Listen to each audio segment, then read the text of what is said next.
ಕರ್ತನಲ್ಲಿ ಪ್ರಿಯರಾದ ದೈವಜ ಮಕ್ಕಳೇ, ನಿಮಗೆಲ್ಲರಿಗೂ ಕೂಡ ಯೇಸು ಕ್ರಿಸ್ತನ ನಾಮದಲ್ಲಿ ವಂದಿಸುವಂಥವಳಾಗಿದ್ದೇನೆ. ಈ ದಿನದ ಧ್ಯಾನಾಂಶಕ್ಕಾಗಿ ಕೀರ್ತನೆಗಳು 27ನೇ ಅಧ್ಯಾಯ 13ನೇ ವಚನ.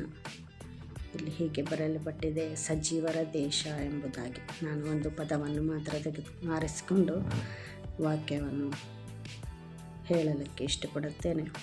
ಸಜೀವರ ದೇಶ ಎಂಬುದಾಗಿ ಹೇಳಿದಾಗ ಜೀವಿಸಲಿಕ್ಕೆ ಅನುಕೂಲವಾದಂತಹ ವಾತಾವರಣವಿರುವಂತಹ ದೇಶ ಅಥವಾ ಪರಿಸ್ಥಿತಿ.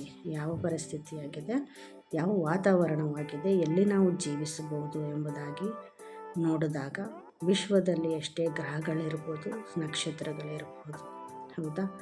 ಆದರೆ ನಮಗೆ ಜೀವಿಸಲಿಕ್ಕೆ ಅನುಕೂಲವಾದಂತಹ ವಾತಾವರಣವನ್ನು ದೇವರು ಭೂಮಿಯ ಮೇಲೆ ಮಾತ್ರ ಇಟ್ಟಿದ್ದಾರೆ.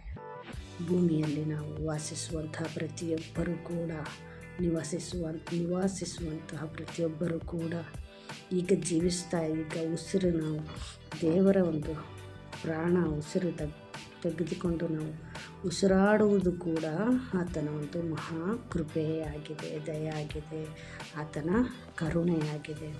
ಹೌದು ಪ್ರಿಯರೇ, ಇಲ್ಲಿ ನಾವು ಏನು ನೋಡ್ತೇವೆ ಅಂತಂದರೆ, ದೇವರು ಒಳ್ಳೆಯವರು.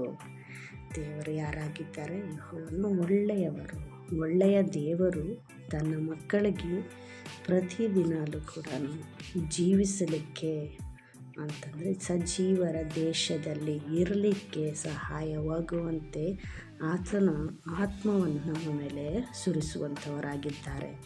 ಅಷ್ಟೇ ಅಲ್ಲ ಪ್ರಿಯರೇ, ಇಲ್ಲಿ ದಾವೀದನು ಸೌಲನಾದ ರಾಜನಿಂದ ಮತ್ತು ತನ್ನ ಏಕೈಕ ಮಗನಾದ ಅಬ್ಷಾಲೋಮನಿಂದ ಕೆಲವು ಸಂದರ್ಭಗಳಲ್ಲಿ ಭಯಾಕ್ರಾಂತನಾಗಿದ್ದಾನೆ. ಹಾಗೆಯೇ ನಾವು ಕೂಡ ಕೆಲವು ಸಂದರ್ಭಗಳಲ್ಲಿ ಕೆಲವೊಂದು ಸಂದರ್ಭಗಳು ಅಂತಂದರೆ ಅನಾರೋಗ್ಯದ ಪರಿಸ್ಥಿತಿಯಾಗಿರಬಹುದು, ಆರ್ಥಿಕವಾದ ಪರಿಸ್ಥಿತಿಯಾಗಿರಬಹುದು, ಮತ್ತಾವುದೇ ಪರಿಸ್ಥಿತಿಯಾಗಿರ್ಬೋದು. ಈ ಪರಿಸ್ಥಿತಿಗಳಲ್ಲಿ ನಾವು ಕೂಡ ಭಯಪಡುವಂಥವರಾಗಿದ್ದೇವೆ. ನಮ್ಮ ನಿರೀಕ್ಷೆಯನ್ನು ಕಳೆದುಕೊಂಡು ದೇವರ ಹತ್ರ ಪ್ರಾರ್ಥಿಸುವಂಥವರಾಗಿದ್ದೇವೆ. ದೇವರೇ, ಸಜೀವರ ದೇಶದಲ್ಲಿ ನನ್ನನ್ನು ನೀವು ಕಾಪಾಡ್ತೀರಾ?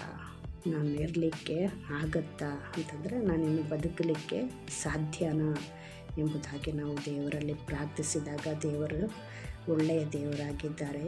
ಹೇಳ್ತಾರೆ, ಹೌದು, ಸಜೀವರ ದೇಶದಲ್ಲಿ ನಾನು ನಿನ್ನನ್ನು ಏನು ಮಾಡ್ತೇನೆ?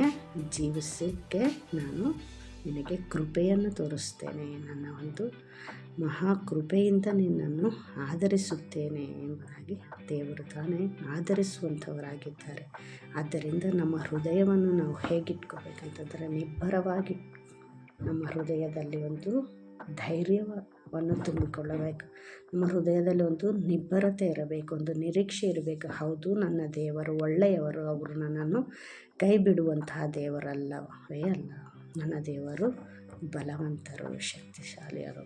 ಅವರು ನನಗೆ ಈ ಒಂದು ಪರಿಸ್ಥಿತಿಯಲ್ಲಿ ಸಹಾಯ ಮಾಡಲು ಸಿದ್ಧವಾದ ದೇವರು.